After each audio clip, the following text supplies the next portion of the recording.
Ya, sebelum memulai perkuliahan, silahkan. Oh ya, ini sudah. Mau saya silakan direkam. Ternyata Wira sudah merekamnya untuk kita. Oke, ya nanti kemudian kita akan presentasi kelompok pertama, Deosi, Joanna, dan Devina. Silahkan sebelumnya mengawalinya dengan doa dan kemudian memperkenalkan anggota kelompoknya dan kemudian melakukan presentasinya. Terus kemudian setelah itu masuk ke sesi tanya jawab, dan yang terakhir dikembalikan kepada saya ya untuk menambahkan atau ya mungkin meluruskan apa yang sudah dijelaskan oleh kelompok. Kira-kira begitu. Oke, selanjutnya saya serahkan kepada kelompok untuk melakukan presentasinya, tapi jangan lupa berdoa dulu ya. Silahkan. Ya, selamat siang Pak Daniel dan selamat siang teman-teman. Sebelum memulai kegiatan kuliah pada siang hari ini, ada baiknya kita untuk memulai berdoa terlebih dahulu. Berdoa sesuai kepercayaan masing-masing, dipersilakan.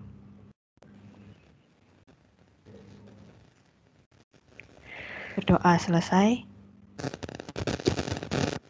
Ya, selamat siang Pak Daniel dan selamat siang teman-teman. Kami dari kelompok 1 dengan yang beranggotakan saya Deosi dengan NIM 121804, Joanna dengan NIM 1219-129, dan yang terakhir Devina dengan NIM 1219-130. Pada siang hari ini kelompok kami akan mempresentasikan mengenai materi tinjauan analisis laporan keuangan. Untuk slide berikutnya akan dijelaskan oleh Joanna.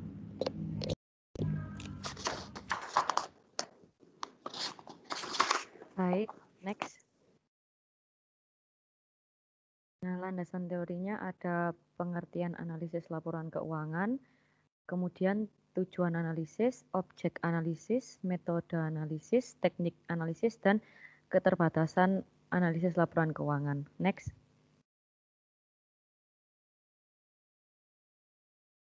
Nah, selanjutnya pengertian analisis laporan keuangan. Menurut Ikatan Akuntan Indonesia tahun 2019, analisis laporan keuangan merupakan alat informasi untuk membantu pengguna laporan keuangan dalam mengambil keputusan. Kesimpulan dari definisi analisis laporan keuangan adalah proses untuk mempelajari data-data keuangan agar dapat dipahami dengan mudah untuk mengetahui posisi keuangan, hasil operasi, dan perkembangan suatu perusahaan dengan cara mempelajari hubungan data keuangan serta kecenderungannya terdapat dalam suatu laporan keuangan. Next.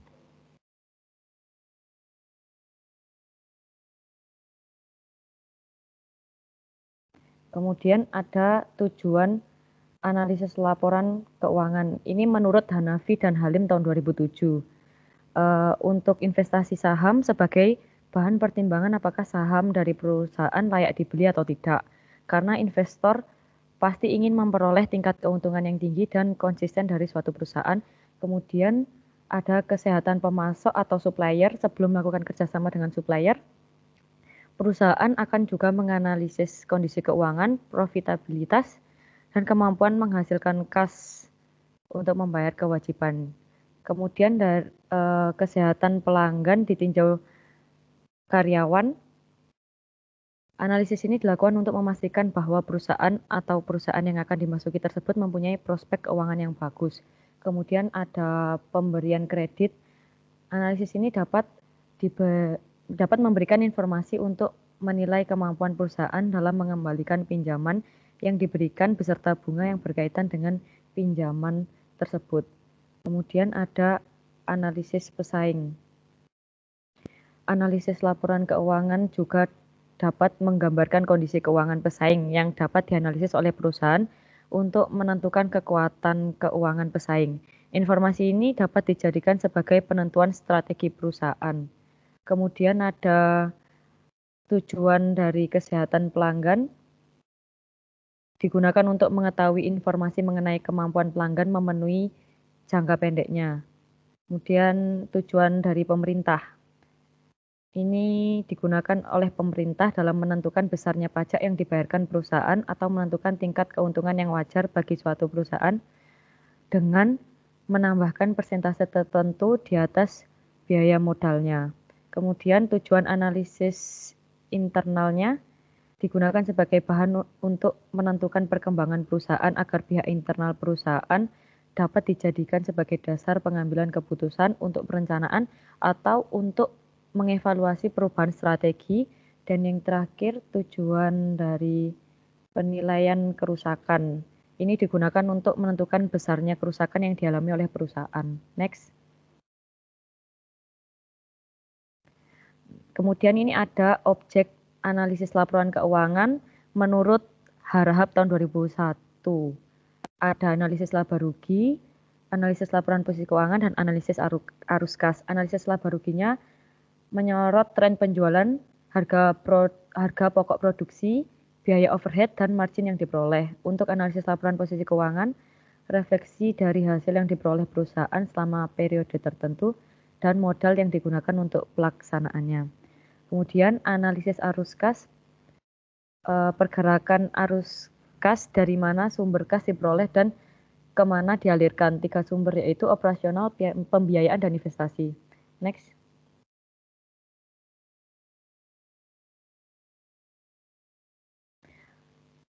Untuk metode analisis laporan keuangan ini ada analisis horizontal dan vertikal, ini menurut Munawir tahun 2010. Analisis horizontal meliputi suatu periode atau satu saat saja dengan membandingkan antara akun yang satu dengan akun yang lain dalam laporan keuangan tersebut, sehingga hanya akan diketahui keadaan keuangan atau hasil operasi pada saat itu saja. Sedangkan analisis vertikal mengadakan perbandingan laporan keuangan untuk beberapa periode atau beberapa saat sehingga akan diketahui perkembangannya. Untuk slide selanjutnya akan dijelaskan oleh Devina.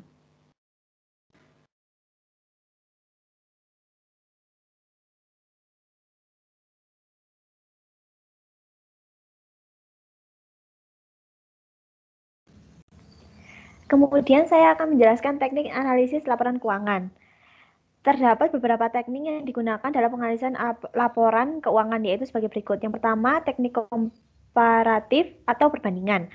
Analisis dengan membandingkan laporan keuangan untuk 2 periode atau lebih. Kemudian, teknik tren. Tren atau tendensi dari kondisi keuangan perusahaan, apakah menunjukkan kecenderungan tetap naik atau bahkan menurun. Kemudian, teknik common size. Teknik common size sendiri merupakan presentase investasi pada setiap aktiva terhadap total aktivanya. Kemudian teknik rasio. Teknik rasio sendiri merupakan hubungan dari setiap akun tertentu yang terdapat di dalam laporan posisi keuangan atau laporan laba rugi secara individu atau gabungan dari kedua laporan tersebut. Kemudian ada teknik sumber dan penggunaan dana. Merupakan entitas atau perusahaan dalam mengaplikasikan kebijakan investasinya dan kebijakan finansialnya selama periode tertentu dari kegiatan operasinya. Kemudian ada teknik break-even point. Merupakan menentukan tingkat penjualan yang harus diraih oleh suatu entitas supaya entitas tersebut tidak mengalami kerugian namun juga belum mendapatkan keuntungan. Yang kemudian ada teknik gross profit. Teknis gross profit merupakan penyebab perubahan laba kotor suatu entitas dari suatu periode ke periode lainnya. Dan untuk teknik yang terakhir merupakan teknik DuPont analysis. Merupakan efisiensi perusahaan dalam menggunakan aktivanya dan bisa mengukur tingkat profit atas penjualan yang didapat oleh perusahaan.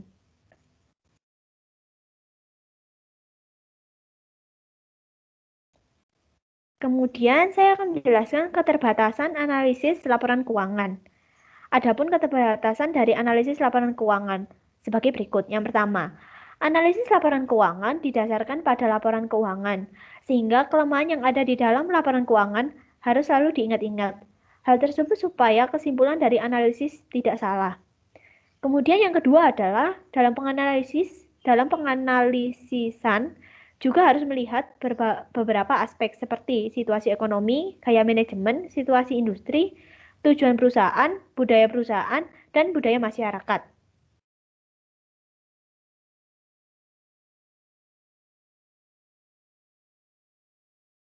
Kemudian yang ketiga, objek dalam proses analisis adalah informasi historis yang mencerminkan masa lalu dan keadaan ini bisa berbeda dengan keadaan di masa yang akan datang.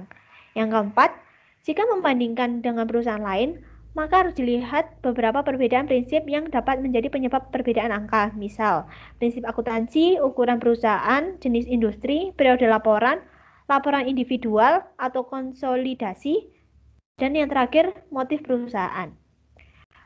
Untuk keterbatasan terakhir yaitu laporan keuangan hasil konsolidasi atau hasil dari konversi mata uang asing harus mendapatkan perhatian khusus.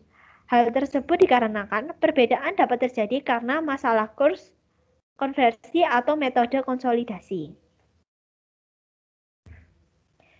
Kemudian pada kelompok kami menggunakan studi kasus laporan keuangan CV Semoga Jaya tahun 2015 dan 2016. Berikut merupakan laporan posisi keuangan CV Semoga Jaya tahun 2015 dan 2016 sebagai berikut. Kemudian yang kedua yaitu laporan laba rugi CV Semoga Jaya tahun 2015 dan 2016 sebagai berikut. Untuk studi kasus yang kedua akan dijelaskan oleh Jediosi. Selanjutnya untuk studi kasus yang kedua ada laporan keuangan dari PT Unilever Tbk tahun 2017 dan 2018. Ini merupakan laporan posisi keuangannya. Dilihat dari jumlah asetnya dari 2017 ke 2018 mengalami kenaikan. Next.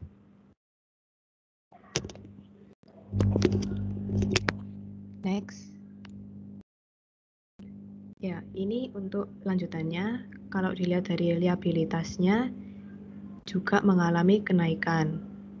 Next. Ini juga labanya. Ini merupakan laba rugi dari PT Unilever Tbk. Dapat dilihat juga mengalami kenaikan. Next. Nah, ini untuk pembahasan. Yang pertama, pembahasan dari CV Semoga Jaya untuk tahun 2015 dan 2016. Ini merupakan ringkasan rasio keuangannya. Ada 4, rasio likuiditas, rasio leverage, rasio aktivitas, dan rasio profitabilitas. Untuk yang pertama, rasio likuiditas dapat kita lihat kalau rasio lancar dan rasio cepatnya itu sama-sama naik. Nah, naiknya rasio lancar dan rasio cepat ini berarti menandakan kalau perusahaan itu mampu meningkatkan likuiditasnya dengan cara menaikkan laba ditahan. Kalau dilihat dari laporan posisi keuangannya yang di awal tadi punyanya CV Semoga Jaya, dapat dilihat kalau misalkan laba ditahannya itu juga meningkat dari tahun 2015 ke 2016. Kalau 2015 itu tadi sekitar 100 juta sekian, di 2016 meningkat jadi 158 juta sekian. Nah, kemudian untuk rasio leverage ini dapat dilihat kalau dua-duanya rasio utang dan time interest rasionya itu turun. Nah, di mata kreditur ini merupakan hal yang menarik, terutama di rasio utang. Nah, kenapa menarik? Karena kalau misalkan rasio utangnya itu turun, berarti menandakan kalau perusahaan itu memiliki dana yang bisa tidak terlalu banyak untuk melakukan utang. Jadi kreditur juga bisa menjadi hal yang menarik ya bagi kreditur untuk ini rasio utangnya. Kemudian untuk time interest rasionya itu juga menurun. Nah, ini juga menjadi hal yang perlu diperhatikan oleh kreditur karena tingkat perusahaan untuk mengembalikan utangnya itu juga termasuk turun. Untuk rasio aktivitas, untuk rata-rata periode pengumpulan piutangnya konstan, tidak naik dan tidak turun. Untuk perputaran persediaan dan perputaran aset, dua-duanya mengalami penurunan. Nah, penurunan ini menandakan kalau bidang bahwa perusahaan dalam bidang penjualannya itu berjalan kurang efektif. Begitu juga dengan pengelolaan aset dari perusahaan, karena ini turun dari 1,49 jadi 1,46. Nah, untuk rasio profitabilitas, semuanya mengalami penurunan, baik dari margin keuntungan, tingkat pengembalian aset, dan tingkat pengembalian ekuitas. Semuanya mengalami penurunan, berarti menandakan bahwa CV Semoga Jaya ini masih belum cukup mampu dalam menggunakan ekuitasnya dan keseluruhan asetnya agar bisa menghasilkan laba bersih. Next.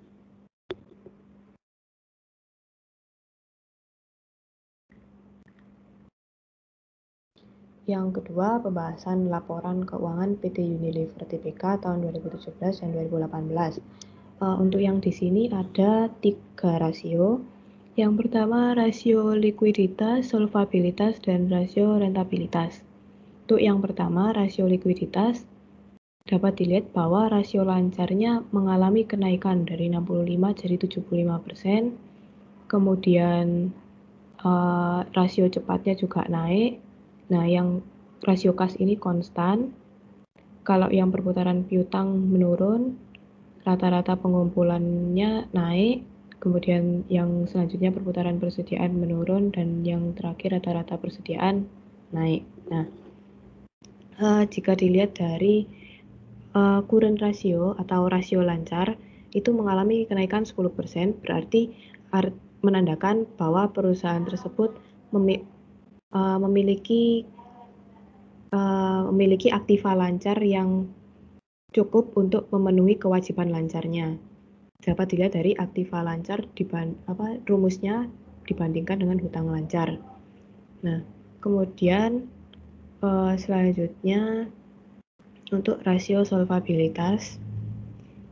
Rasio solvabilitas ini menandakan kemampuan perusahaan tersebut mampu untuk membayar kewajibannya. Kenapa disebut mampu? Karena yang pertama, rasio modal dengan aktiva, kemudian rasio modal dengan aktiva tetap, kemudian rasio aktiva tetap dengan hutang jangka panjang. Ini ketiga rasio ini mengalami kenaikan. Nah, berarti dari rumusnya kan dapat dilihat bahwa ini modal ini berkaitan dengan modal dan total aktiva, berarti menandakan bahwa modal yang dimiliki perusahaan itu masih lebih besar daripada aktivanya. Nah, kemudian untuk rasio selanjutnya ya rasio utang jangka panjang dengan modal sendiri, rasio utang dengan modal sendiri, rasio utang dengan aktiva, itu semuanya mengalami penurunan. Berarti menandakan bahwa dari antara tahun 2017 ke 2018, perusahaan ini memiliki utang yang berbanding kecil daripada modalnya. Kemudian untuk rasio rentabilitasnya, ini rasio laba usaha dengan aktiva usahanya mengalami kenaikan. Terus perputaran aktiva usahanya yang mengalami penurunan sebesar 4%. Selain itu, gross margin ratio dan operating margin rasionya mengalami kenaikan. Dari rasio rentabilitas ini rata-ratanya mengalami kenaikan. Nah, berarti tandanya bahwa perusahaan ini mampu dalam mengefisiensikan beban atau harga pokok penjualan agar bisa mendapatkan keuntungan yang lebih daripada penjualan yang dilakukan. Next. Nah, untuk kesimpulannya, yang pertama, analisis keuangan bersifat penting demi kemajuan perusahaan. Nah, analisis keuangan ini sangat penting bagi perusahaan karena dengan dilakukannya analisis, kita menjadi tahu bagaimana sih kinerja dari perusahaan tersebut. Dari hasil analisa tersebut, kita juga bisa membandingkan dengan perusahaan lain yang mungkin sama sektornya dengan perusahaan tersebut. Nah, jika dibandingkan, kita bisa melihat apakah perusahaan ini baik atau tidak untuk kedepannya. Dan misalkan tidak baik, itu bisa menjadi alat untuk memperbaiki kinerja perusahaan di masa yang akan datang. Nah, kalau misalkan perusahaan tersebut memiliki kinerja yang baik, tentunya pasti akan memberikan laba yang lebih baik pula. Nah, laba yang baik ini juga bisa menjadi tingkat kesejahteraan bagi para pihak-pihak yang di sekitar perusahaan. Yang kedua, perlu memahami tentang teknik dan metode analisa laporan keuangan. bagi orang yang akan menganalisa laporan keuangan itu sangat penting untuk memahami teknik dan metodenya. Karena apa? Jika terjadi kesalahan dalam penganalisaan, itu bisa sangat berdampak bagi perusahaan. Kalau misalkan analisanya itu meleset atau kurang bagaimana, kan itu pasti berdampak buruk bagi perusahaan karena tidak bisa mengetahui kelemahan sesungguhnya dari perusahaan tersebut maupun juga kekuatan dari perusahaan itu sendiri. Next. Sekian presentasi dari kelompok kami. Kami ucapkan terima kasih. Selanjutnya, untuk pertanyaan, kami akan membuka 3 sesi, di mana satu sesinya berjumlah 3 penanya. Untuk sesi 1 akan saya pilih terlebih dahulu.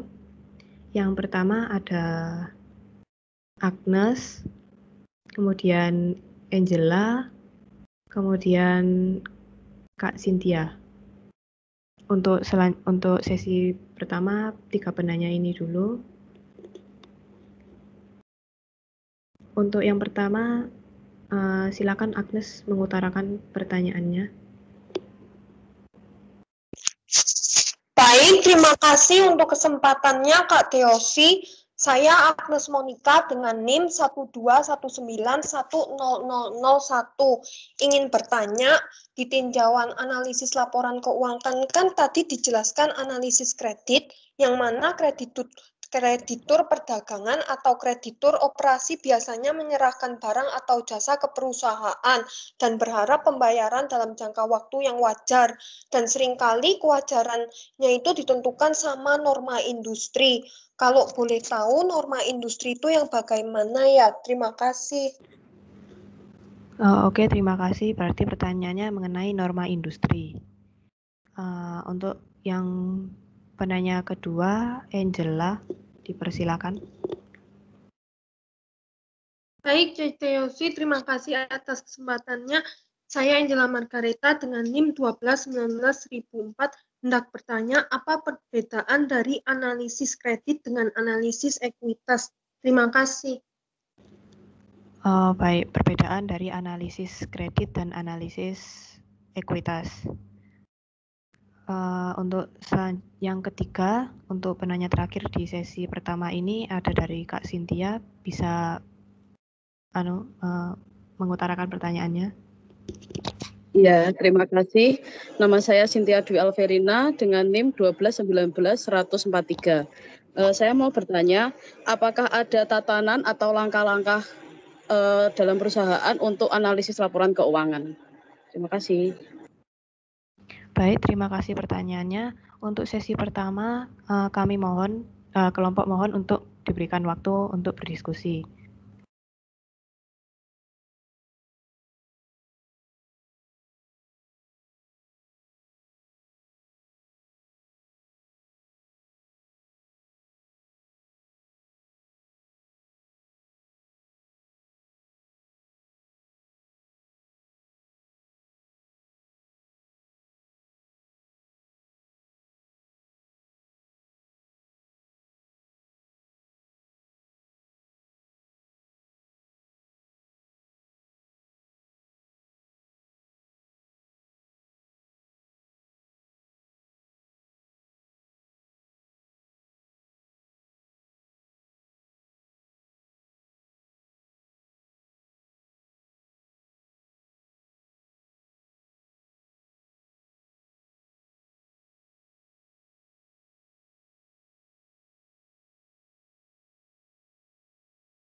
Baik, saya akan menjawab pertanyaan dari Agnes.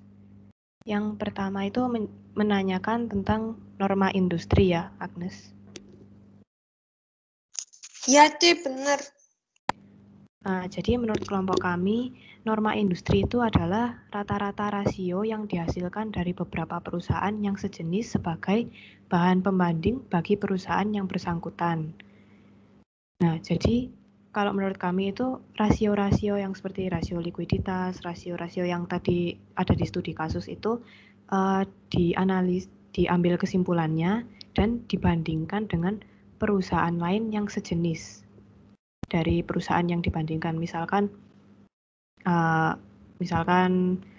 PT Unilever dibandingkan dengan perusahaan apa yang sejenis dengan PT Unilever tersebut, atau misalkan seperti PT Pertamina dibandingkan dengan yang sesama jenis seperti bisnis retail bensin seperti Shell, seperti itu, dibandingkan seperti itu.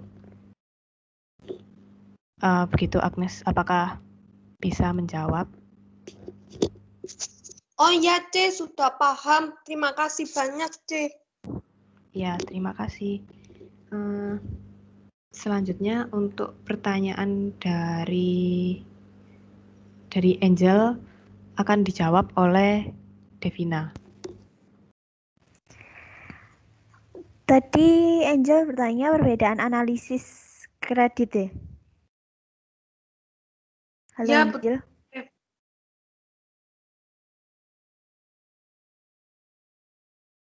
Halo? Ya, Dev, betul.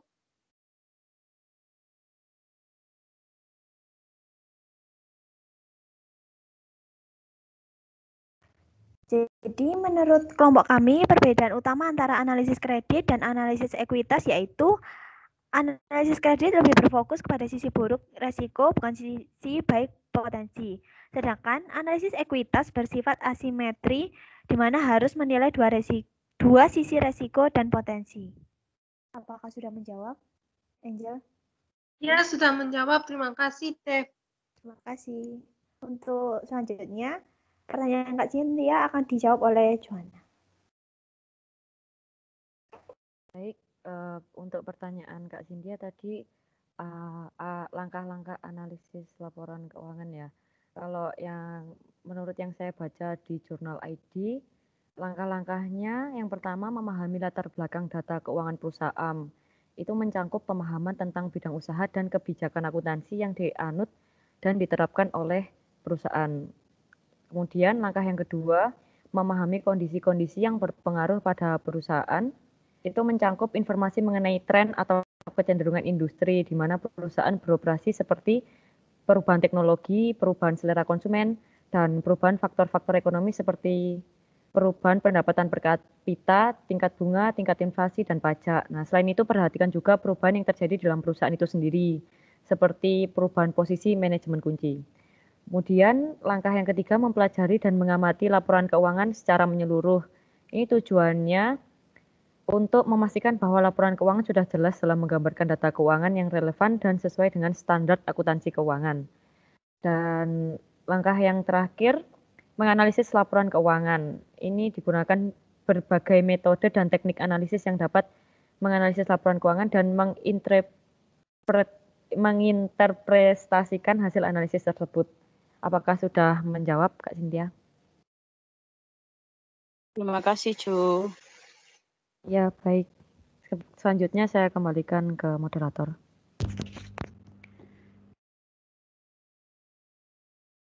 Baik, terima kasih untuk sesi pertama telah selesai. Yang selanjutnya akan dibuka sesi kedua.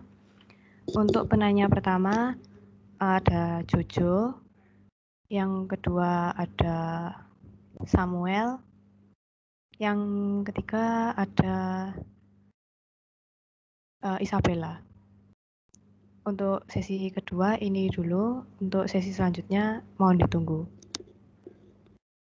Oh ya, untuk yang pertama Jojo silakan mengutarakan pertanyaannya. Saya Johannes dengan NIM 1219116. Saya ingin bertanya, apakah aspek yang penting untuk yang dapat menunjukkan bahwa laporan keuangan perusahaan tersebut sehat?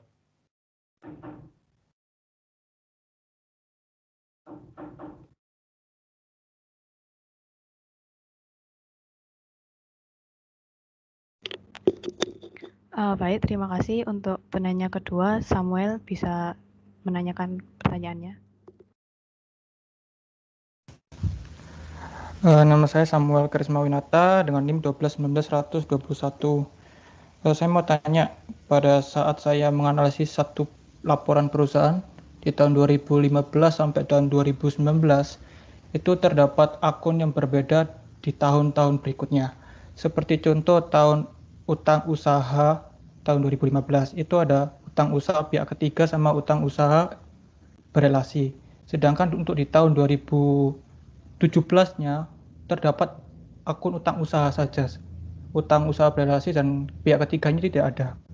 Yang saya mau tanyakan di sini, apa yang menyebabkan akun tersebut bisa berbeda dengan tahun-tahun sebelumnya? Itu saja. Ya, baik. Terima kasih, Samuel. Untuk penanya ketiga, Isabella, silakan pertanyaannya. Terima kasih atas kesempatan yang diberikan. Nama saya Isabella, NIM 1219-132. Saya ingin bertanya, apakah ada cara atau rumus perhitungan yang bisa mengukur risiko perusahaan? Jadi perusahaan itu bisa diketahui kayak risiko-risiko yang menghalangi prospek ke depannya perusahaan. Terima kasih.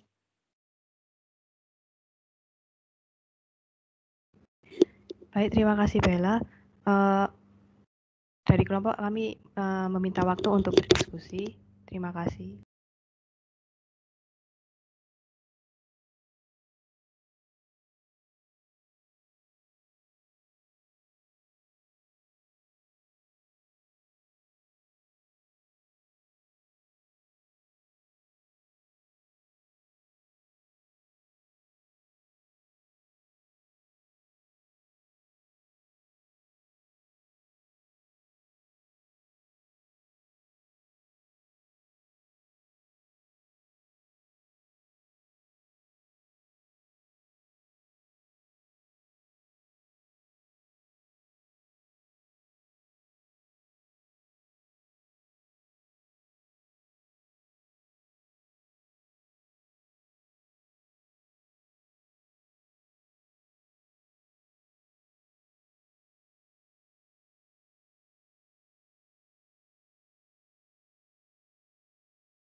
Untuk pertanyaan pertama pada sesi kedua, Jojo, untuk pertanyaannya akan dijawab oleh Joanna.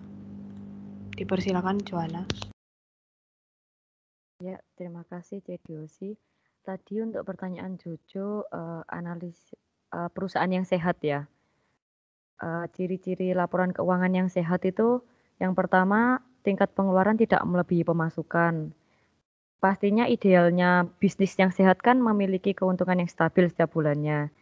Hal tersebut dapat tercapai apabila jumlah pemasukan melebihi pengeluaran.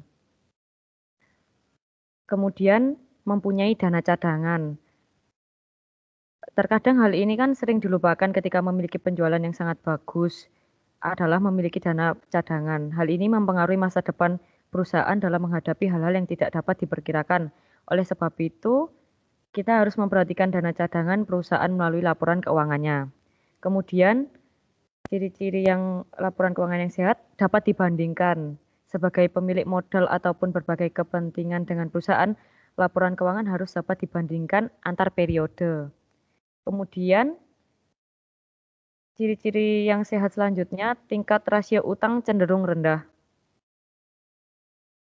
Dalam laporan keuangan itu ada 2 jenis rasio utang yang perlu diperhatikan, rasio utang dengan aset dan rasio utang dengan ekuitas. Nah, rasio utang dengan aset ini diperlukan untuk mengukur jumlah aktiva perusahaan yang dibiayai dengan total uang. Sedangkan sebagai pemilik modal, kita kan dapat fokus pada rasio utang dengan ekuitas. Fungsinya untuk melihat seberapa besar utang perusahaan jika dibandingkan ekuitas perusahaan atau pemegang saham. Kemudian, ciri-ciri laporan keuangan yang sehat itu terverifikasi. Segitu jawaban dari saya. Jojo, apakah ada kekurangan atau hal yang ingin ditanyakan lagi? Ya cukup. Terima kasih, Joanna. Ya, terima kasih Jojo atas pertanyaannya. Saya kembalikan ke moderator.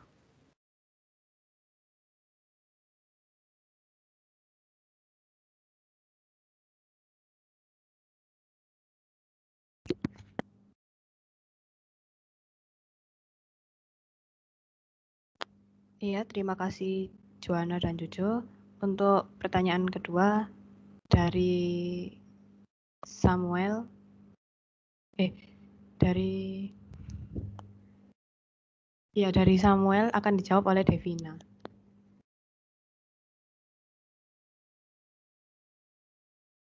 Saya akan menjawab pertanyaan dari Samuel. Menurut saya, karena laporan keuangan sendiri disesuaikan dengan kondisi yang ada, jadi tiap tahunnya belum tentu sama, seperti itu. Apakah menjawab, Samuel? Iya, Devina. Terima kasih. Iya, terima kasih. Untuk selanjutnya, pertanyaan dari Bella akan dijawab oleh C. Deosi.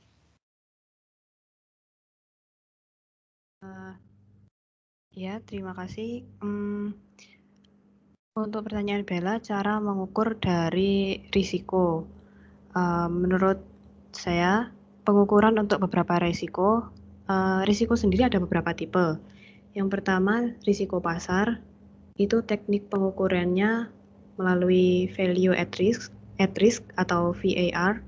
Kemudian risiko kredit, teknik pengukurannya credit rating sama credit metrics. Kemudian risiko perubahan tingkat bunga dengan teknik metode pengukuran jangka waktu dan durasi. Kemudian risiko operasional itu melalui teknik matriks frekuensi dan signifikansi kerugian atau VAR operasional. Kemudian risiko teknologi itu dengan teknik analisis skenario. Apakah lumayan menjawab, Bella? Isabella? Iya, sudah menjawab, Jess. Terima kasih. Ya, terima kasih. Selanjutnya, untuk sesi ketiga akan dibuka lagi 3 pertanyaan.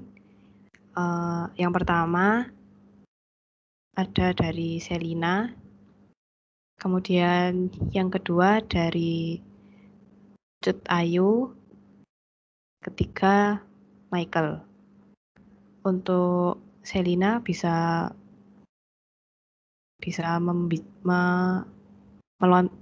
yaitu jawab apa pertanyaannya?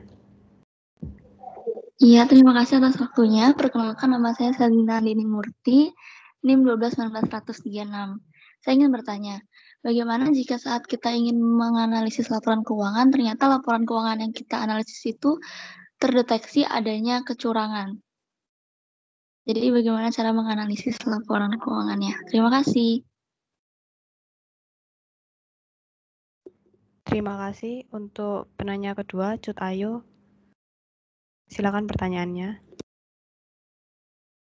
Baik, terima kasih atas kesempatan yang telah diberikan. Perkenalkan, nama saya Cut Ayu dengan NIM 121910444. Saya ingin bertanya kepada kelompok. Pada slide teknik analisis laporan keuangan disebutkan bahwa teknik break-even point ini kan menentukan tingkat penjualan yang harus diraih oleh suatu entitas. Nah, supaya entitas tersebut itu tidak mengalami kerugian. Nah, tapi di sini juga dituliskan bahwa namun juga belum mendapatkan keuntungan. Nah, saya masih belum paham dengan teknik break-even point ini. Itu yang pertama. Untuk yang kedua, menyambung pertanyaan dari Kak Cynthia tadi untuk langkah-langkah menganalisis laporan keuangan. Nah, itu kan tadi ada beberapa teknik yang disebutkan ya. Itu kalau kita mau menganalisis itu harus urutkah atau dari misalnya dari teknik kooperatif atau teknik tren kayak gitu-gitu Kak. Sama yang tadi analisis rasio yang dilontarkan sama Isabella itu kok maksud saya ada urutannya atau gimana Kak? Gitu. Terima kasih. Ya, terima kasih. Yang terakhir, pertanyaan dari Michael. Silakan pertanyaannya.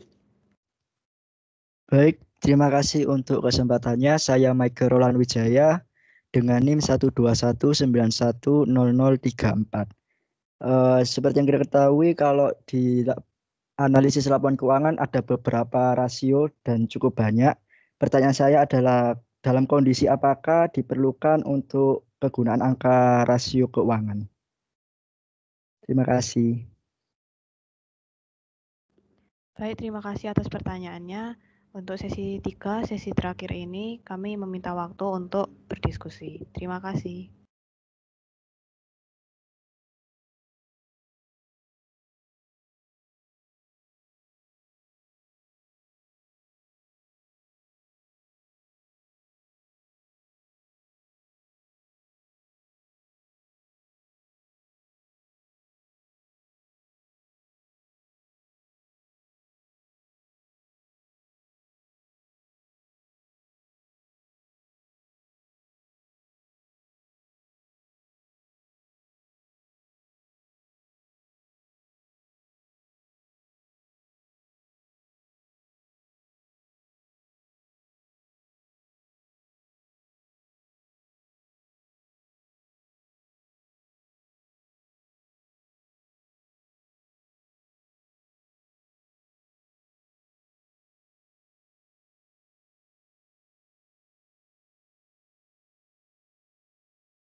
Untuk Cut, pertanyaannya kan tadi ada 2 ya. Halo Cut. Halo. Ya, yang pertama kali kan tentang BEP ya, break even point. Ya. Nah, Iya. Nah, jadi break even point ini itu adalah titik impas di mana posisi jumlah pendapatan dan biaya itu sama atau seimbang sehingga tidak terdapat keuntungan ataupun kerugian dalam suatu perusahaan. Nah, kemudian BEP ini merupakan suatu keadaan perusahaan di mana dengan keadaan tersebut perusahaan tidak mengalami kerugian tapi juga tidak mendapatkan keuntungan. Jadi namanya posisi terjadi keseimbangan yaitu impas, titik impas. Apakah sudah jelas tentang BEP? Iya, sudah. Terima kasih. Itu yang pertanyaan yang kedua, Cut. Halo. Kenapa, Ci? Iya, tadi kan tanyanya Iya. tentang BEP sama satunya apa? Iya, kan di situ kan tadi disebutkan ada beberapa teknik yang digunakan untuk menganalisis laporan keuangan ya. Iya. Itu apakah ada urutan yang apa ya, Kak? Kayak misalnya Harus dari urut teknik atau komparatif, enggak, gitu. terus common size, iya, terus mulai analisisnya itu dari yang mana gitu. Oh, iya ya. Baik. Untuk jawabannya akan didiskusikan terlebih dahulu. Terima kasih. Baik, makasih, C.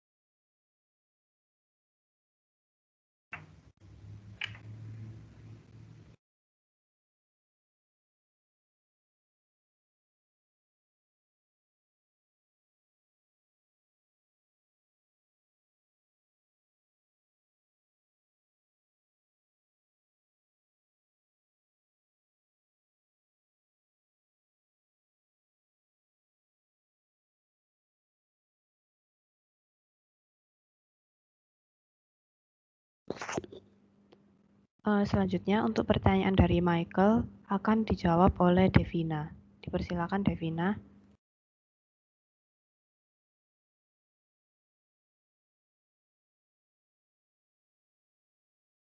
Jadi menurut kelompok saya, kondisi yang diperlukan untuk kegunaan rasio keuangan adalah pada saat sebuah perusahaan ingin mengungkapkan hubungan penting dan menjadi dasar perbandingan dalam menemukan kondisi dan tren yang sulit untuk dideteksi dengan mempelajari masing-masing komponen yang membentuk rasio. Rasio juga diperlukan dalam kondisi yang bagi suatu perusahaan untuk mengetahui apakah rasio likuiditas, struktur modal, dan solvabilitas, tingkat pengembalian atas investasi, kinerja operasi, dalam pemanfaatan aktiva atau tidak hasilnya. Apakah menjawab, Michael? Baik, terima kasih Devina. Terima kasih.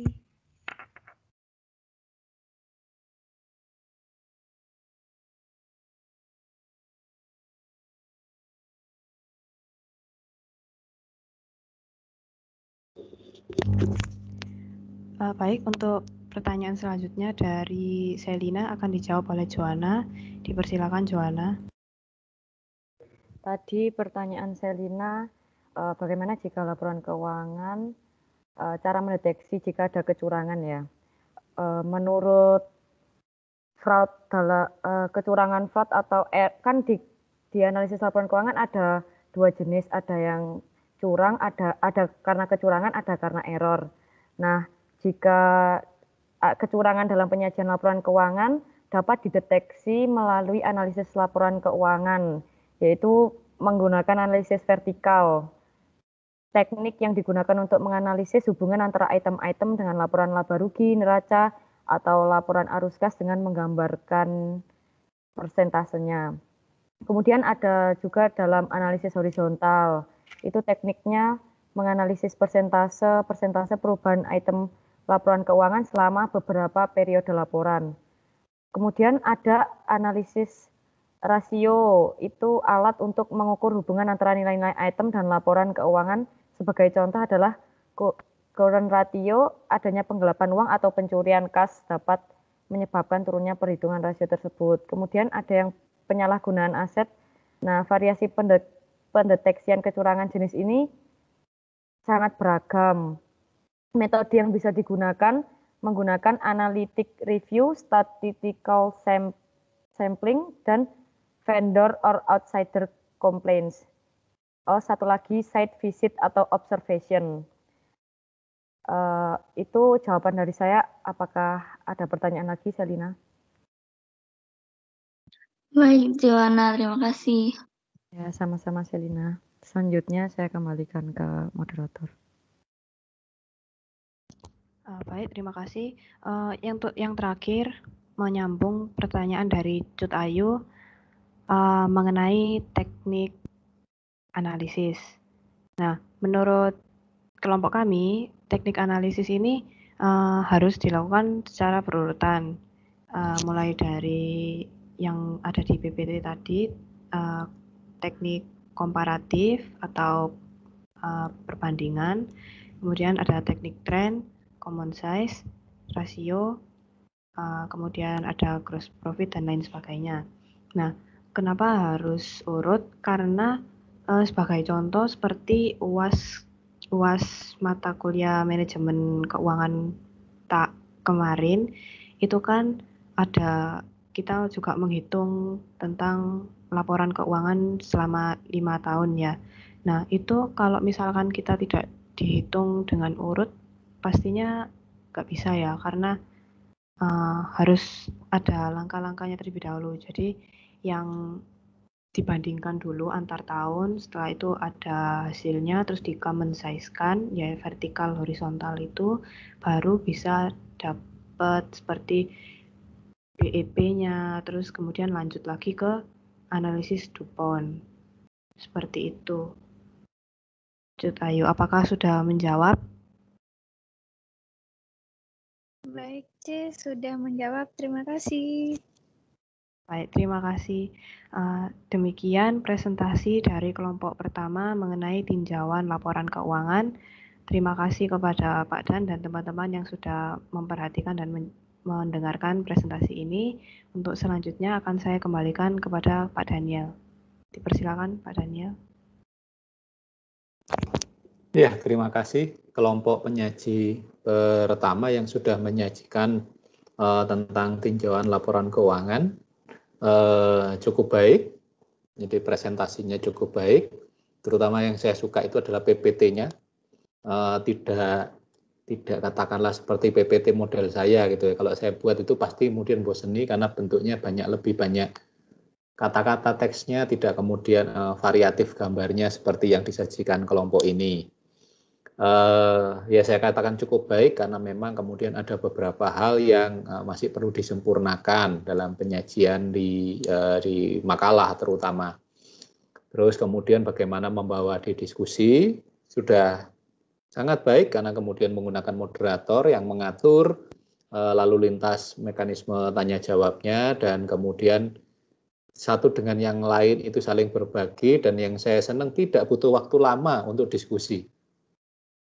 Bisa ketemu jawabannya, entah jawabannya itu baik atau benar ya, itu yang penting kan kemudian ada kecepatan dalam menjawab. Tapi saya pikir dari tinjauan saya sih jawabannya sih relatif baik ya, walaupun ada beberapa yang memang bisa saya sempurnakan karena memang ada mungkin 1-2 hal yang kelewat gitu ya oleh kelompok ini. Tapi saya awali dari apa yang nanti disajikan oleh kelompok ini, dan kemudian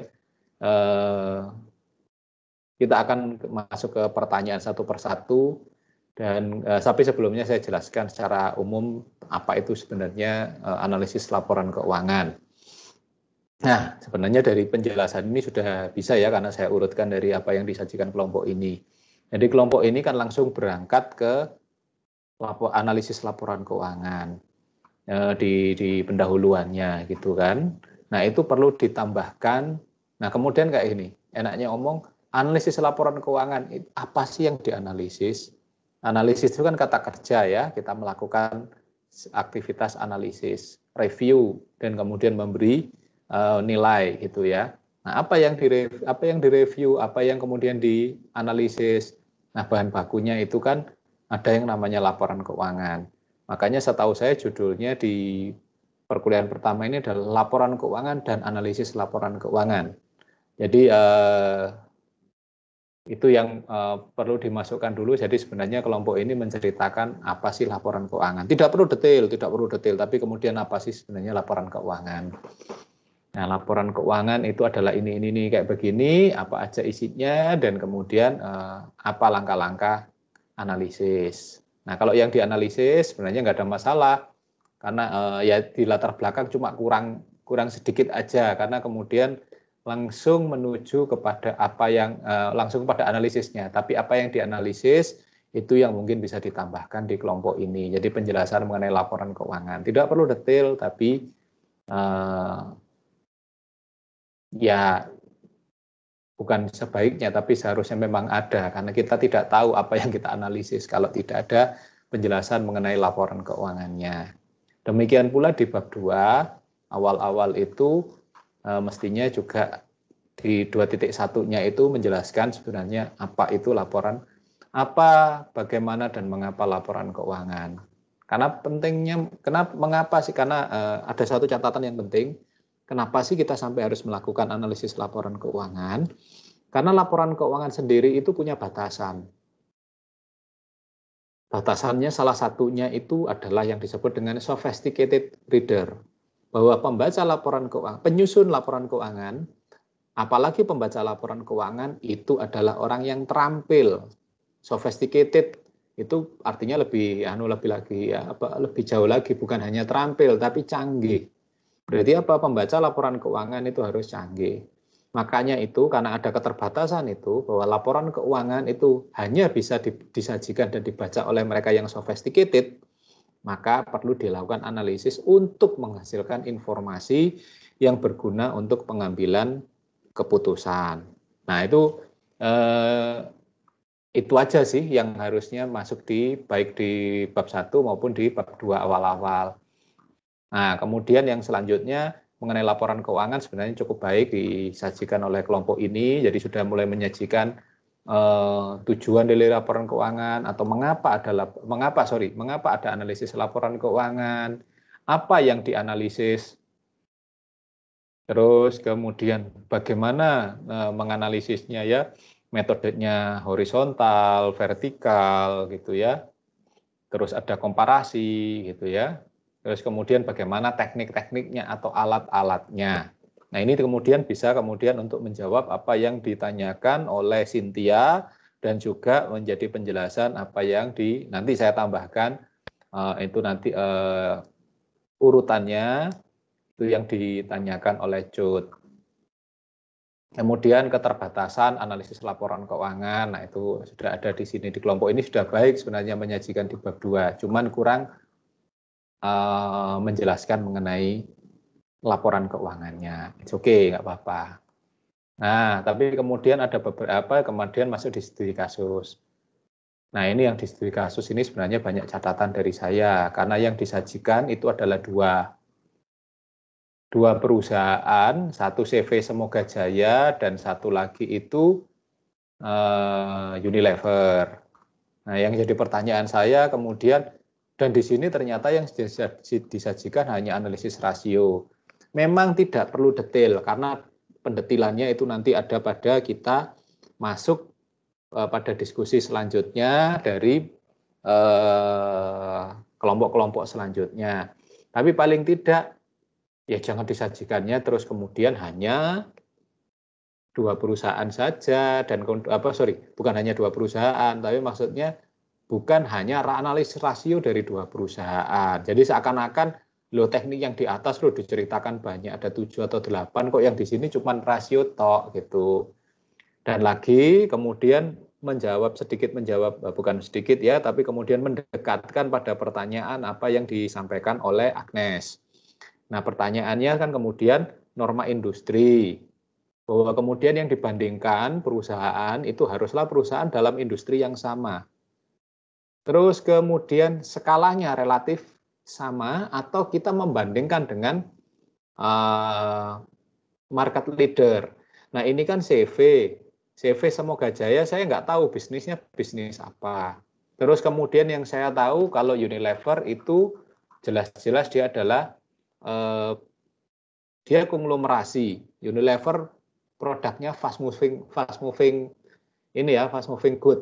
Jadi tapi fast moving good-nya itu mulai dari, enaknya omong Unilever itu kan mulai dari kosmetik, bangsanya Lifebuoy dan sebagainya gitu ya, Lifebuoy, terus kemudian Pepsodent, terus kemudian sampai ke produk teh gitu ya, Sariwangi, terus Blue Band gitu ya, makanan, itu kan jauh banget variannya banget. Nah, sedangkan CV ini saya nggak tahu CV ini bergeraknya di bidang apa. Kayaknya kok membandingkannya seperti membandingkan antara perusahaan yang gurem dibandingkan dengan gajah gitu ya, kayaknya kok jauh banget gitu. Mending kalau sama-sama penguasa industri. Kalau CV biasanya satu kota. Boleh aja kita bandingkan dengan perusahaan go public, tapi kan ya tahu diri dong kita itu siapa, dalam tanda petik bandingkannya. Jadi sepertinya tidak apple to apple gitu ya, tidak kemudian seimbang karena yang satu itu sangat besar, karena kemudian yang satu itu sangat kecil. Walaupun sebenarnya analisis rasio itu adalah untuk mengatasi yang besar kecil tadi. Karena dibuat perbandingan. Karena apa? Belum tentu perusahaan yang besar, yang sudah mapan, itu hasilnya lebih baik ketimbang perusahaan yang lebih kecil. Tapi kalau kemudian dilihat isi laporan keuangannya kan jauh banget, karena kemudian apa yang disajikan oleh perusahaan yang go public ini, apalagi Unilever, salah satu perusahaan terkuat di Indonesia, itu standar akuntansinya aja sudah menggunakan IFRS, sedangkan CV itu menggunakan etap. Artinya standarnya aja berbeda. Loh, bagaimana kalau standarnya berbeda, terus kemudian itu kita minta hasil yang sama. Jadi kemudian ya ini kita belajar bareng ya, kita tidak membandingkannya terlalu jomplang seperti itu. Nah itu terkait dengan pertanyaan pertama tadi, urusan oleh Agnes tadi tentang norma industri itu ya. Jadi bisa saja ukuran perusahaan, bisa terkait dengan kemudian sifat perusahaan, itu perusahaan yang perusahaan go public atau non go public, dan industrinya itu berbeda ya, manufaktur, apakah terus kemudian dia manufaktur pun macam-macam. Manufaktur ada yang kimia dasar, itu beda lagi. Nah kalau kita membandingkan kemudian katakanlah Pak sama-sama manufaktur kan pabrikasi nih Unilever, industrinya mengolah dari bahan baku sampai bahan jadi. Oke, berarti dia manufaktur. Dibandingkan dengan kimia dasar, sama-sama manufakturnya. Kimia dasarnya apa? Contohnya pabrik industri obat gitu kan ya. Kemudian dengan Temposcan Pacific, ya sama-sama fast moving forward yang fast moving good ya. Temposcan Pacific itu produksinya bangsanya Hemaviton dan sebagainya. Tapi kemudian yang kita bandingkan loh, satunya perusahaan membuat makanan, lebih banyak makanan dan kemudian kosmetik, yang satunya produsen obat. Nah itu kan tentu tidak semudah itu dikomparasi. Walaupun satu industri, tapi kemudian subsektornya berbeda, itu berarti kemudian relatif tidak bisa diperbandingkan. Nah, itu namanya norma industri. Terus kemudian yang lain lagi, nah di sini yang dimasukkan itu hanya kemudian satu saja analisis rasio. Padahal kita tahu ada banyak, ada BEP, ada common size, ada DuPont, ada trend, ada komparatif, Nah, ini yang kemudian jadi apa ya, kurang nendang gitulah yang disampaikan oleh kelompok ini. Tapi sebenarnya sudah cukup baik, walaupun ini nanti kita detail-detailnya dapat banyak dari kelompok-kelompok selanjutnya.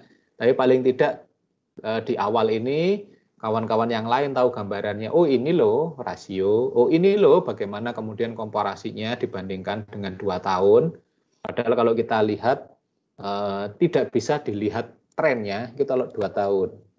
Tren itu bisa diambil kalau minimal 3 tahun pun bisa, tapi kemudian tidak bisa ditarik garis trennya atau garis regresinya. Yang paling bagus itu adalah 5 tahun, karena kemudian dari skolastik naik turunnya itu bisa ditarik garis trennya, garis lurus. Nah, kemudian saya kembalikan katakanlah ke UAS kemarin, banyak yang hampir semua sih tidak ada yang menampilkan garis tren, garis kecenderungan yang menjadi dasar dari analisis tren. Dasar analisisnya tren ada naik turun ini, tapi ditulis oh kondisinya cenderung naik, salah. Garisnya mana untuk membuktikan bahwa kemudian garis itu bisa muncul. Itu di Excel-nya ada kok. Kemudian terus kita tambahkan tren analisis, kelihatan nanti garis trennya atau garis regresinya. Nah, ini sebenarnya kemudian bisa menjawab dari pertanyaannya Cynthia dan Cut. Nah, BEP-nya sudah dijawab dengan baik tadi oleh DOC. Titik impas, seri gitu ya, tidak untung, tidak rugi. Atau kalau kemudian bahasanya mungkin teman-teman yang suka bola itu seri gitu ya, pertandingannya seri 0-0, 1-1, 2-2 atau apa gitu ya. Tidak ada yang menang, tidak ada yang kalah. Sehingga makanya kalau kemudian di sepak bola itu harus ada kalau final gitu biasanya ada tambahan waktu, terus kemudian ada sudden death ya, adu penalti untuk menentukan siapa pemenangnya gitu ya. Tapi kalau di analisis ini ya namanya analisis BEP, titik impas. Itu ya Cut ya. Sudah dijelaskan dengan baik sih oleh DOC. Kalau bahasa yang mungkin bahasa pasaran ya. Kalau bahasa pasarannya itu ini biasanya para penjudi gitu yang suka gitu ya. Aku ini pekpo, gak menang gak kalah gitu ya, gak menang gak kalah. Atau kalau bahasa yang lebih kerennya lagi mbopok gitu ya. Nggak ada yang nggak menang nggak kalah, cuma habisin waktu aja di meja judi gitu ya. Oke. Nah, bagaimana langkah-langkahnya? Nah, langkah-langkahnya sebenarnya bisa ditentukan seperti yang disampaikan oleh DOC, ada tahapannya. Tapi yang disampaikan DOC tadi kebalik, karena seharusnya itu analisisnya selalu vertikal dulu yang jadi awal. Makanya di analisis di tugas itu selalu menggunakan common size dulu, vertikal, membandingkan antar item, vertikal dulu. Kemudian setelah vertikal itu ketemu, nanti kemudian dilakukan analisis horizontal ya modelnya rasio itu. Nah kemudian setelah itu vertikal, horizontal itu kemudian dicari komparasinya, kecenderungannya, perbedaannya antar waktunya, antar tahunnya. Nah tahapannya begitu, jadi vertikal, horizontal, terus kemudian komparatif. Perkara nanti apa yang mau dipakai teknik-tekniknya terserah saja, tapi yang paling banyak dipakai itu tentu saja common size ya, yang awal itu untuk vertikal, dan kemudian untuk trennya itu sebelum masuk ke trennya itu dilihat duponnya, rasionya, perbandingan antar item itu, kemudian ditarik trennya, karena tren itu adalah dasar dari penilaian komparatif. Apa di sini nanti untuk jadi masukan juga bisa dituliskan di sini nanti kawan-kawan yang ada di sini itu kelompok ini nanti ditambahkan. Kalau memang ada kesulitan ya nggak apa-apa juga, tapi urutannya harus dituliskan ya. Ini loh analisisnya. Tapi saya sudah masukkan di pembahasan untuk diperbaiki analisisnya urutannya apa gitu ya. Kalau di saya break even point dulu, terus kemudian common size, baru DuPont, baru rasio, dan kemudian masuk tren serta relatif. Oke. Nah, ini yang di kelompok ini. Selanjutnya sih tidak ada yang penting ya, kecuali di kelompok ini memang ada beberapa yang kemudian kok nggak ada referensinya ya. Nah, tentu saja terus kemudian di bab penutupnya itu kesimpulannya ALK-nya rasio apa, analisisnya apa aja sih? Itu jangan kemudian analis kegunaannya ini, tapi alat-alatnya itu ditunjukin juga sebagai simpulan yang ada. Jadi ALK dan alat-alatnya. Oke, norma industri sudah saya jawab. Nah, kemudian apa yang saya masuk kepada pertanyaan dari kawan-kawan yang ada di sini. Kemudian menjelaskan mengenai analisis kredit dan ekuitas. Saya pikir sudah dijawab oleh kelompok ini ya. Jadi kemudian sebenarnya analisis kredit dan ekuitas beda. Walaupun itu sebenarnya kelompoknya jadi satu ya, kelompok ekuitas. Di situ ada utang, ada kredit, ada kemudian nah kalau itu kan utang ya. Kalau kredit di sini saya nggak ngerti. Kredit di sini apa yang dimaksud oleh Angela? Kredit di sini itu analisis kredit kita yang punya piutang ke orang, atau kita memberi orang lain utang, atau kita berhutang. Gimana Angela? Halo? Kita yang piutang, Pak. Kita punya piutang ke perusahaan lain, artinya berarti itu di sisinya debit ya? Iya, Pak. Nah, kalau itu sih analisisnya pasti beda banget. Karena yang satunya adalah sifatnya debit. Berarti apa? Berarti kita piutang, kita memberi pinjaman ke orang lain. Sehingga analisisnya adalah analisis kredit. Berbeda banget dengan kemudian apa yang di sisi ekuitas. Karena di ekuitas adalah sisi kredit. Sebenarnya kemudian analisis yang lebih dekat itu adalah analisis komposisi antara utang kita, utang pinjaman kita kepada orang lain, dan berapa yang modal yang kita miliki, modal sendiri ya. Nah ini sebenarnya masuk di analisis sumber dan penggunaan dana. Analisis sumber dananya dulu. Analisis sumber dananya. Jadi kita itu gitu, di perusahaan itu ada sources and uses of fund. Sebenarnya kita belajar manajemen keuangan, ALK ini ngomongin itu. Saat kita ngomong sumber dana, itu kemudian secara teori itu ada namanya pecking order ya. Sumber dana kita itu dari mana? Sumber dana kita itu ada dua. Satu internal, satu eksternal. Nah, kalau yang internal itu kita punya yang namanya saldo laba. Nah, saldo laba itu ya sudah punya kita sendiri dan itu tidak berkonsekuensi apapun, baik biaya modal maupun konsekuensi yang namanya cost of capital, biaya modal. Tapi kalau kita menggunakan sumber dana yang eksternal itu ada dua juga. Kalau internal satu ya, sumber dana eksternal itu kita punya sumber dana utang dan sumber dana dari modal. Nah, kenapa kok ini dianggap eksternal? Karena bagi perusahaan, bagi kita yang manajemen pengelola itu, mau pemegang saham itu investor itu adalah orang luar karena dia hanya taruh duit, kita yang mengerjakan. Nah, sumber dananya itu dua. Itu ada yang sumber dana utang dan sumber dana modal atau saham atau penempatan gitu ya. Nah, dua ini harus dibandingkan, lebih besar mana?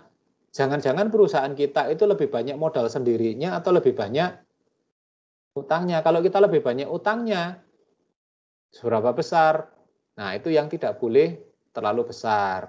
Dalam perusahaan itu maksimal, asli undang-undangnya yang awalnya itu 75, sekarang berubah, maksimal utang itu adalah 80% dari total pendanaan kita. Jadi kalau utang kita sudah 80%, itu kita bisa secara hukum dinyatakan bangkrut.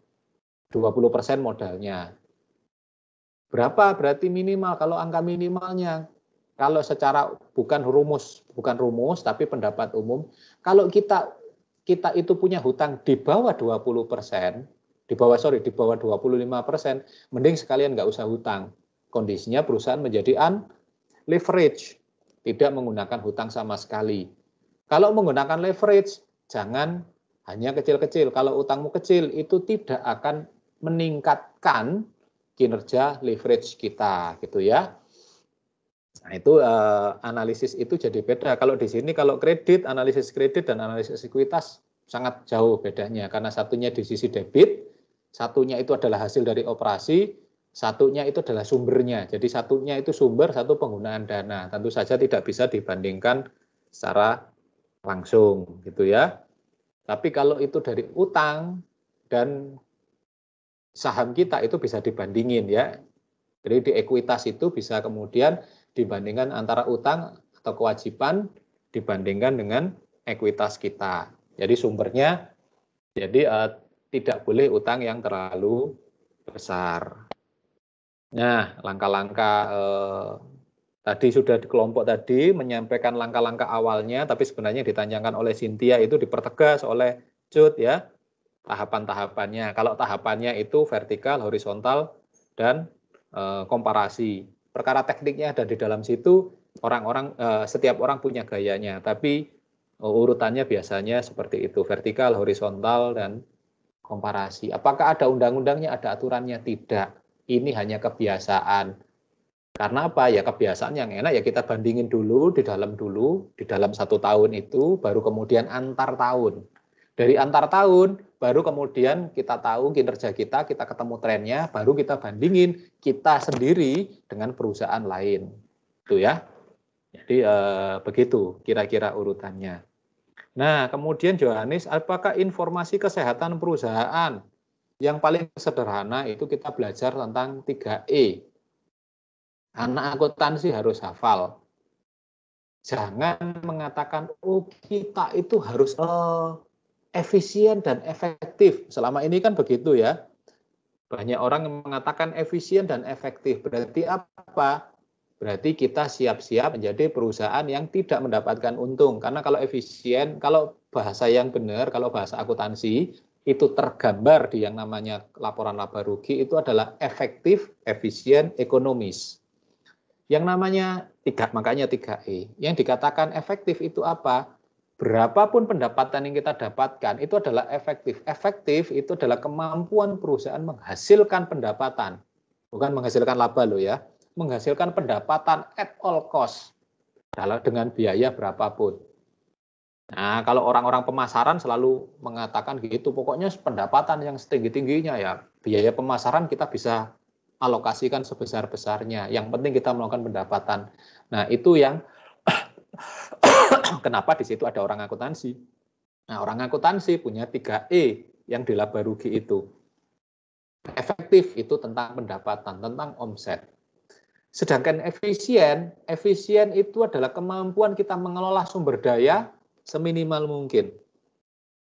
Makanya kemudian efektif dan efisien, bukan efisien dan efektif. Kita efektif dulu, cari pendapatan yang setinggi-tingginya, tapi kemudian harus mempertimbangkan efisien. Efisien itu apa? Berarti kemudian kita menggunakan sumber daya seminimal mungkin. Biaya itu harus serendah, biaya dan beban itu harus serendah mungkin. Kalau efisien dulu, efisien Pak, kita kan nggak apa-apa Pak. Efisien dulu baru efektif. Mana ada kalau kemudian kamu ngirit sengirit-ngiritnya, sepahit-pahitnya gitu kan, sebakil-bakilnya, terus kamu ingin pendapatan yang tinggi-tingginya. Loh Pak, ekonomi kan gitu. Prinsip ekonomi itu kan dengan usaha yang sedikit-dikitnya mendapatkan hasil sebanyak-banyaknya. Itu orang pelit, orang serakah gitu ya, nggak mau keluar duit tapi maunya hasilnya banyak. Ya nggak boleh kayak begitu. Karena kita rasional, orang akuntansi itu, maka kita bukan pendapatnya orang ekonomi, kita juga bukan pendapatnya orang manajemen. Kita orang akuntansi mengatakan efektif baru kemudian efisien. Nah, kemudian kenapa kemudian ada yang ketiga ekonomis?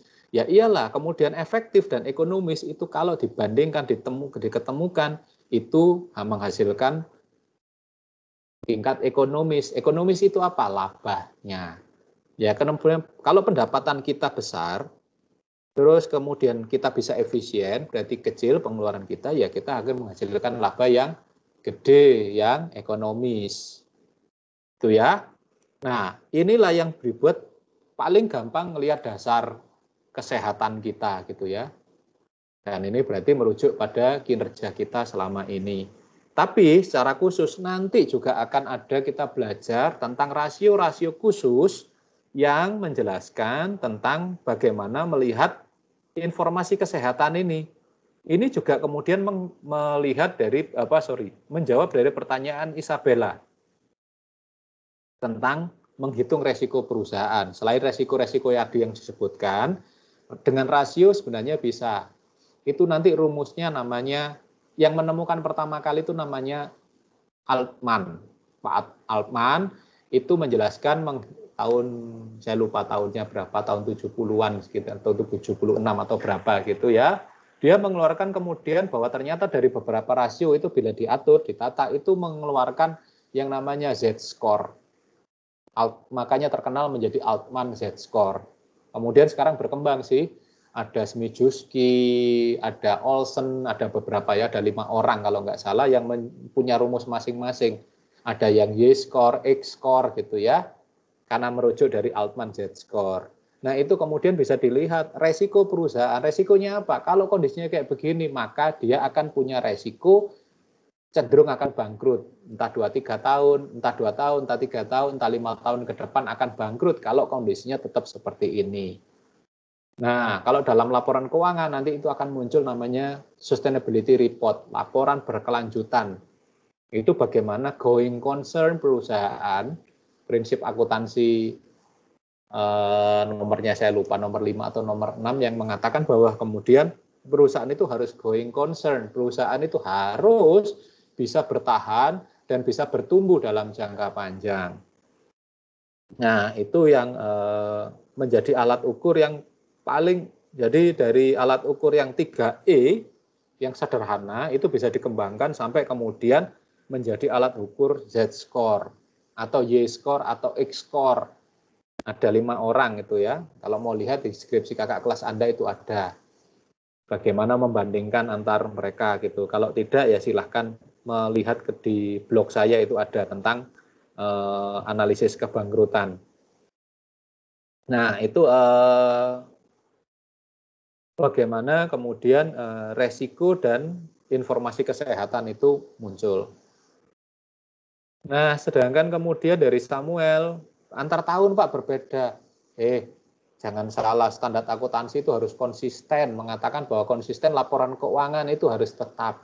Kalaupun berubah, berarti harus dilihat ada yang namanya penyesuaian ke belakang maupun ke depan. Jadi retrospektif dan prospektif. Jadi kalau merubah satu standar aja laporan keuangan, itu bisa kemudian perusahaan tetap harus melanjutkan laporan keuangan dengan standar dengan metode yang sama sampai akhir tahun, dan kemudian itu yang prospektif, yang retrospektif, berarti kalau sekarang berubahnya di bulan Maret gitu ya, maka harus dibuatkan laporan keuangan dengan metode yang baru sejak Januari kemarin sampai akhir tahun. Jadi dibuat 2, jadi akhir laporan keuangannya 2, sehingga makanya akuntansi itu sangat konsisten, tidak kemudian berubah-ubah antar waktu. Karena apa? Karena kalau tidak konsisten berubah diperbandingkan, sangat sulit diperbandingkan. Nah, menjawab pertanyaannya dari Samuel tadi, loh Pak, tapi kan saya ada Pak di kasus saya kemarin, ternyata ada yang di tahun ketiga, tahun keempat itu ada yang pihak berelasi utangnya, dan kemudian yang satu lagi tidak berelasi. Jadi bukan seperti yang dijawab oleh siapa tadi, oleh Joanna, bahwa kemudian beda kondisinya. Nah, kalau itu beda kondisinya, beda banyaknya memang. Tapi kalau standarnya, metodenya nggak boleh, harus tetap sama.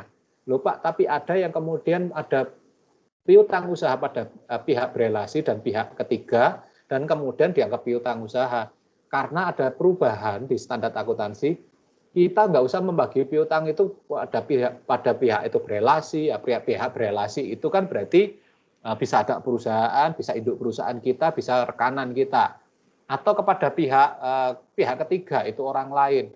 Nah, kalau kemudian dengan IFRS itu standar yang baru diperbaiki semuanya kan disederhanakan. Ya kalau kita punya utang ke orang lain, masalah itu utangmu itu kepada rekanan bisnismu, holdingmu, kepada pihak ketiga yang kamu nggak kenal sama sekali, atau perbankan dan sebagainya, itu nggak ada masalah. Yang penting utang ya utang, harus akui aja gitu ya. IFRS itu kan menyederhanakan semuanya gitu ya. Jadi kemudian tidak perlu dibagi detail-detail, walaupun nanti itu di penjelasannya sebenarnya ditulis di mana, tidak perlu muncul di laporan keuangan, tapi di catatan laporan keuangan. Kalau Anda teliti gitu ya, nanti coba Samuel cek di ini kan dikompilasi ya, pihak relasi keuangan dan sebagainya ada berapa, katakanlah ada 5. Cek aja nanti di catatan atas laporan keuangan. Ini dijadikan satu di laporan keuangannya, tapi pasti akan muncul di catatan atas laporan keuangan, ini loh dari ini, utangmu pada ini, pada ini, pada ini, pada ini. Pasti muncul itu di catatan atas laporan keuangan. Tapi secara laporan keuangan tidak perlu dimunculkan di depan. Karena semuanya dibuat lebih sederhana. Tapi di catatan atas laporan keuangan itu pasti muncul. Nah, gitu ya. Jadi bukan berbeda, sebenarnya sama. Yang penting kan di situ ya utang aja, kita ke orang lain ya utang, nggak perlu dijelaskan. Penjelasannya di mana? Di catatan atas laporan keuangan. Makanya kalau laporan keuangan dengan IFRS itu jauh lebih sederhana tampilannya, 2 halaman, 3 halaman gitu ya. Tapi catatan atas laporan keuangannya lebih panjang, lebih detail. Nah itu nanti derita Anda sebagai akuntan gitu ya. Anda nanti bekerja dengan cara yang bukan hanya menyajikannya sederhana, tapi menceritakannya kemudian di dalam catatan laporan keuangan itu lebih panjang lagi. Nah, terus kemudian ada Selina, bagaimana ALK terhadap fraud? Itu tadi agak ini ya, agak berbeda jawabannya. Kalau kemudian jawabannya itu kan tadi kan ALK yang laporan keuangannya itu terindikasi fraud. Tadi jawabannya itu di kelompok ini tadi kan laporan keuangan yang bagaimana mengindikasi fraud dalam laporan keuangan. Jadi ya kayak ada kebaliknya sih, ya nggak apa-apa sih. Tapi juga dijawab dengan benar. Kalau fraud itu indikasinya pakai ini loh. Tapi sebenarnya yang ditanyakan oleh Selina, kalau saya tidak salah tangkap, itu kan kalau laporan keuangannya ternyata sudah fraud, terus gimana analisis rasionya? Analisis laporan keuangannya. Ini sudah laporan keuangannya bias, kita buat analisis laporan keuangannya kan jadi lebih bias lagi. Ya, memang sebaiknya kemudian tidak dilanjutkan kalau kondisinya fraud. Tapi ya kan fraud itu kan kalau kita sudah menemukannya dalam artian kita sudah laporan keuangan disusun nih, kemudian audit internal kan melakukan identifikasi awalnya. Kalau ternyata kemudian tidak ditemukan fraud, ya sudah kita lakukan analisis. Tapi kalau sudah ditemukan fraud, mending disuruh memperbaiki dulu, baru kemudian dibuat analisisnya. Kalau itu salah saji. Tapi kalau salah sajinya material ya tetap aja, karena namanya salah saji ya. Tapi kalau sengaja, seperti yang tadi di kelompok ini katakan, kalau ada kesengajaan, ya kita harus kemudian buat ke audit fraudnya dulu sebelum kemudian melakukan analisisnya. Jadi dicari dulu penyebabnya, siapa orangnya, modus operandinya seperti apa. Itu nanti seperti yang saya tandai ini, nanti Anda kuliah di semester 7 itu ada mata kuliah pilihan sih, tapi kalau ada yang mau ambil itu akuntansi forensik dan audit investigatif. Itu nanti tentang bagaimana kemudian kita melihat identifikasi fraud di semester 7, tapi santai aja, masih 3 semester lagi ya. Nah, itu yang kemudian bisa dilakukan saat kemudian fraud bila terjadi. Jadi harus dinilai fraudnya, diperbaiki, baru kemudian dibuat ALK-nya. Tapi kalau tidak tahu ya sudah, bablas saja buat laporan buat rasionya. Ternyata kemudian baru ketahuan ke belakang setelah itu ada fraud, ya sudah, wong namanya sudah terjadi dan kita tidak tahu. Terus bagaimana katakanlah untuk kalau kemudian kita curiga ada fraud, bagaimana mencari dengan rasio? Tadi sudah dijelaskan oleh Devina kalau nggak salah, pakai rasio ini bisa ketemu gitu ya. Nah, pertanyaan terakhir dari Michael, kegunaan analisis rasio. Saya punya bukunya yang nulis itu namanya Foster, buku tentang financial analysis atau analisis laporan keuangan. Foster itu dapat gelar doktor karena dia merangkum seluruh rasio-rasio yang ada sampai saat itu ya, sampai tahun 80-an, 86 kalau nggak salah, dari tahun 70-an sampai 86, kemudian itu dia kumpulkan. Ternyata jumlahnya ada 250, sampai sekarang saya ingat jumlah totalnya, 256 rasio. Jadi ada semacam sebanyak itu. Tapi rasio ini kemudian dikelompokkan ada sampai kemudian belasan gitu ya. Nah, tapi yang paling umum yang kita pakai itu hanya bukan hanya ya, tapi 5 ini dianggap fundamental, dianggap yang paling dasar. Satu itu likuiditas. Kelompok likuiditas itu tentang bagaimana kemampuan perusahaan membayar jangka pendek. Di sini tadi sudah dijelaskan ada current ratio, ada asset quick ratio, ada cash ratio, itu yang kemudian kelompok-kelompok likuiditas. Bagaimana kemampuan perusahaan membayar dalam jangka pendek. Kemudian ada yang disebut dengan solvabilitas, bagaimana kemampuan perusahaan membayar pengeluaran-pengeluarannya dalam jangka panjang, kewajiban-kewajibannya dalam jangka panjang. Ya kaitannya apa? Ini bukan lagi ngomongin dengan utang usaha, tapi dengan kredit utang jangka panjang, solvabilitas. Terus kemudian bagaimana kemampuan perusahaan menghasilkan laba. Itu muncul dengan rentabilitas atau profitabilitas. Kelompok-kelompok di sini ada ROI, ROE, ROA, RONW, ROCE dan sebagainya ya. Bagaimana kemampuan perusahaan memenuhi mencapai tingkat kemampuan, bagaimana tingkat kemampuan, bagaimana perusahaan itu dalam mencapai labanya. Terus kemudian ada kelompok keempat, itu yang disebut dengan rasio aktivitas. Bagaimana kita dari rasio aktivitas, dari rasio itu kita bisa melihat aktivitas operasional perusahaan. Nah ini kata kuncinya ada di perputaran aset, perputaran persediaan. Jadi berapa kali aset itu, berapa kali persediaan itu bisa berputar. Artinya berapa kali dia bisa menjadi penghasilan bagi perusahaan. Nah kalau yang tadi solvabilitas itu kata kuncinya debt ya, debt to equity, debt ya. Jadi debt ya karena utang jangka panjang ya. Jadi di kewajiban jangka panjang. Debt to equity, debt to apa gitu ya, perbandingan yang terhadap utang jangka panjang kita. Mampu nggak kita membayar utang jangka panjang kita. Terus yang kelima, kelompok yang kelima itu adalah kelompok yang nilai pasar. Ini urusannya dengan saham kita. Jadi ya EPS ya, earning per share gitu ya. Terus kemudian earning per share, terus kemudian dividen per share, DPS itu ya, pokoknya yang baginya itu share. Nah ini kelompok yang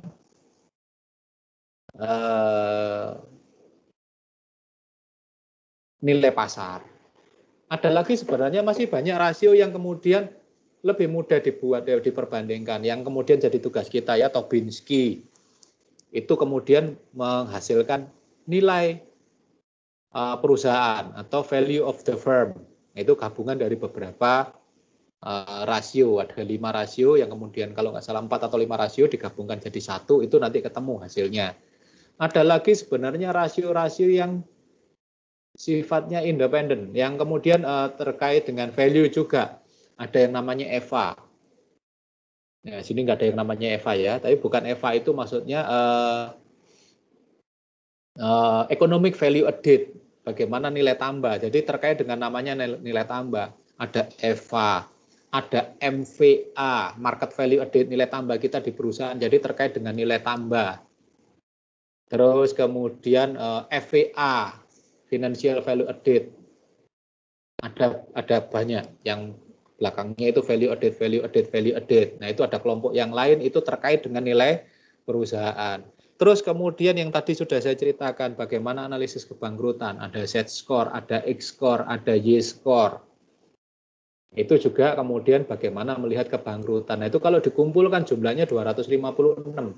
Itu sampai tahun 80-an loh, pertengahan tahun 80-an. Kalau kemudian diteliti lagi sekarang, mungkin jumlahnya lebih banyak lagi rasio itu. Tapi kemudian kegunaannya masing-masing kelompok-kelompok itu.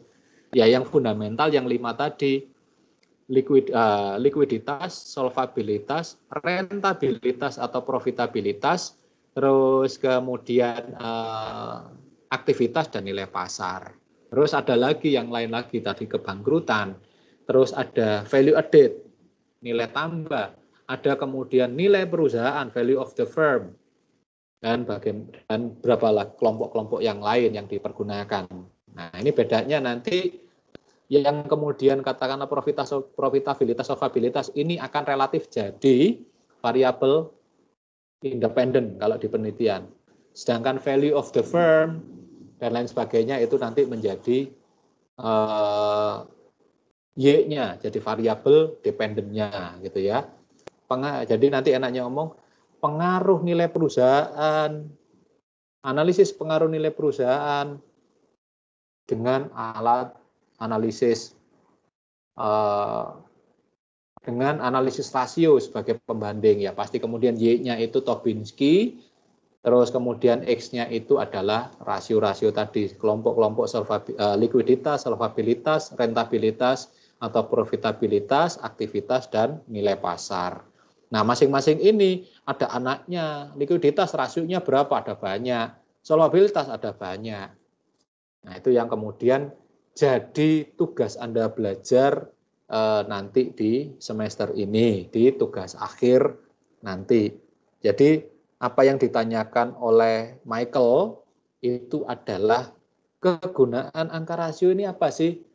Nah, itu nanti terjawabnya di UAS Anda. Kegunaannya ini loh untuk menghitung ini. Tapi tadi kelompok ini sudah menjelaskan likuiditas tentang apa?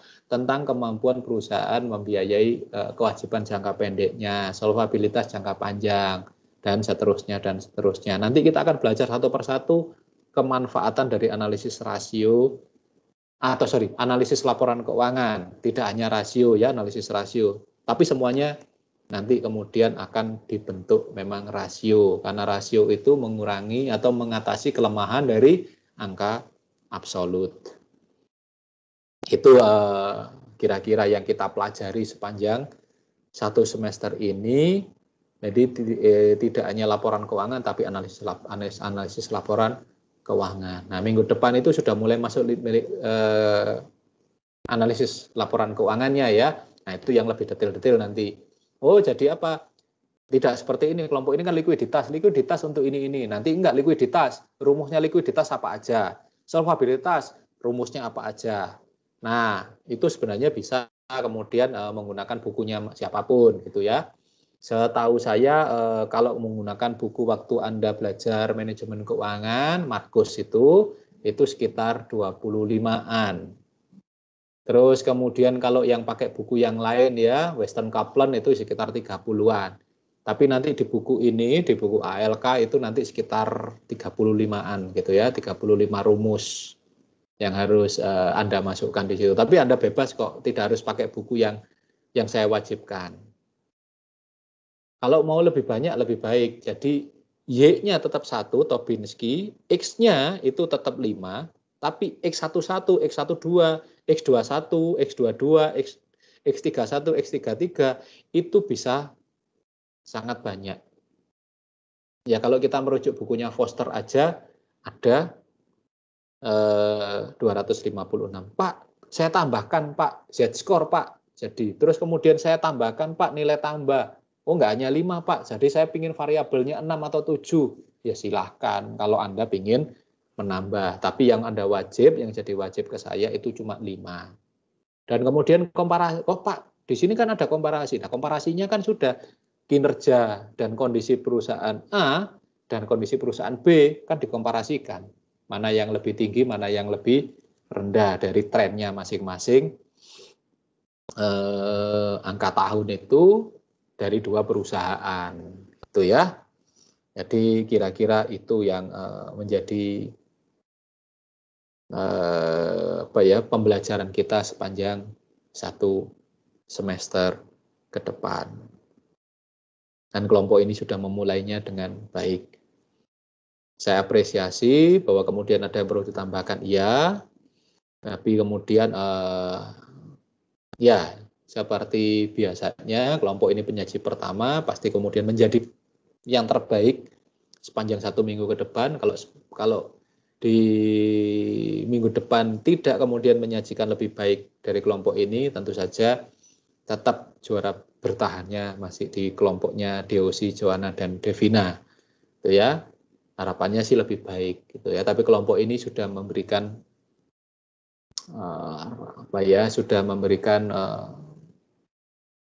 standar yang cukup tinggi bagi kelompok ini, bagi perkuliahan di semester ini, itu ya. Oke, sampai di sini mungkin ada yang ditanyakan, didiskusikan terkait perkuliahan kita hari ini. Silahkan bagi siapapun yang ada di sini, entah itu penyaji, entah itu siapapun ya yang ada di perkuliahan ini.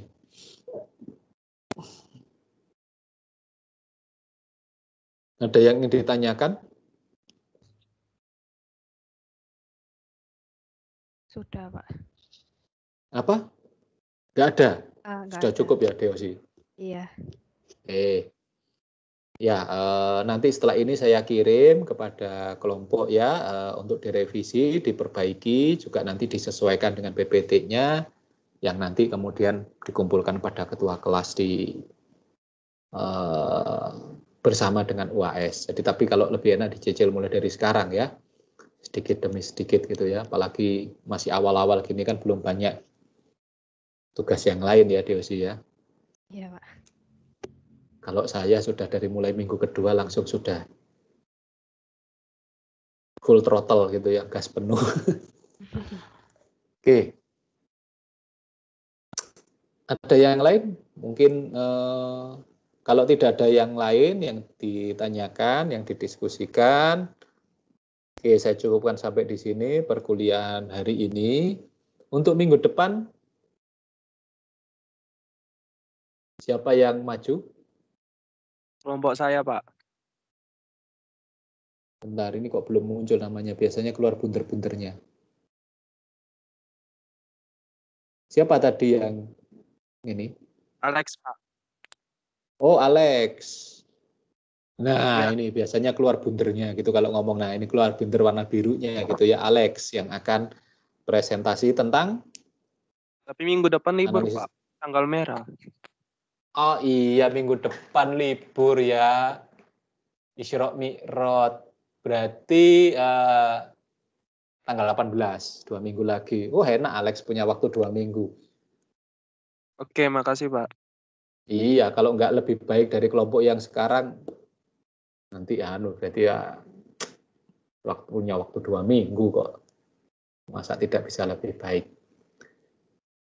Oke, kalau tidak ada yang lain lagi, terima kasih untuk perhatiannya, terima kasih untuk partisipasinya, dan terima kasih untuk presentasi yang menarik yang sudah disajikan oleh kelompok dan diskusi yang cukup intens ya dari kelompok ini. Kalau memang nantinya tidak hanya 9, mau ternyata yang nanya banyak Pak, yang ingin nanya ada 12, ada 15, semuanya mau saya jawab, boleh, silahkan.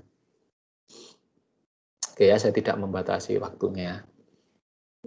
Oke, selanjutnya kita akan tutup perkuliahan ini dengan doa.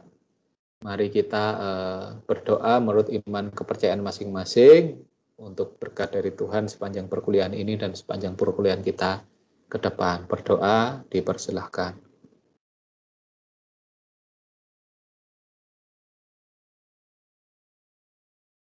Terima kasih, sampai ketemu di 2 minggu